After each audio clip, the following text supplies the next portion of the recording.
Pancho. Donc, félicitations pour cette belle victoire hier à Sisteron.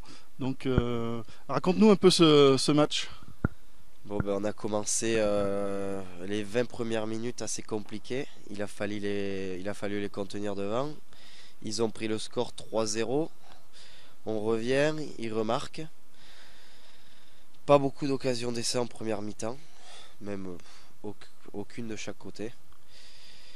Bon, on jouait vent contre et le terrain, vu qu'il était un peu en pente, on jouait en montée. Donc on s'est dit que quand on arrivait à la mi-temps à 6-3, oh, tout le monde était un peu. C'était quand même fébrile. Parce que on s'imaginait pas. Enfin, on pouvait pas s'imaginer perdre ce match. Parce qu'il y a 2 ans déjà, il avait perdu. Donc là, il y a les coachs qui nous ont dit que c'était faisable. Donc début de deuxième mi-temps, 6-3 à la mi-temps. On revient à 6 partout. 9-6, 9 partout. On passe 12 partout. Et en 7 minutes de jeu, 7 minutes de jeu en deuxième mi-temps, 12 partout. Et là, après, on joue chez eux, on occupe bien. Et on va marquer un essai sur une belle combinaison de travail à l'entraînement, une trash. Étienne Durepoix qui revenait après 4 mois de blessure. Énorme, on le félicitera. Et après, on est passé devant et on a pu lâcher les 20 dernières minutes. Comme ils disent ici, c'est chien poubelle. Et les 2 dernières minutes, tout le monde vibrait, plus personne tenait en place parce que 25-15. Et ça a été la délivrance au coup de sifflet final. Avant de parler de la fête mémorable, justement, comment vous avez attaqué ce match? Je pense qu'il y avait un peu de fébrilité, non? Euh, Beaucoup de pression, mais je pense que c'était une pression positive. Parce que on savait qu'ils seront très costauds, qu'ils veulent rester sur 8 victoires d'affilée, qui venaient de mettre 40 points à Uzès il y a 2 semaines et 30 à Arles la semaine dernière. Donc les gros, on nous avait prévenu que ils étaient très costauds devant et que ça galopait derrière. Les gros ont fait un gros boulot.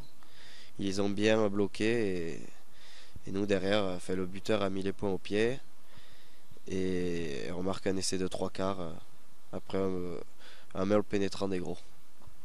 Est-ce qu'en début de saison, quand l'objectif a été annoncé, vous attendiez vraiment à ce que ça se réalise?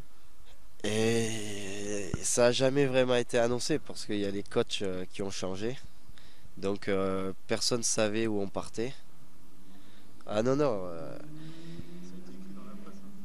ça a été écrit, non, mais c'était un objectif. Enfin, on savait qu'on partait quand même, les coachs qui changent. On a perdu des joueurs essentiels qui sont partis en Nouvelle-Zélande.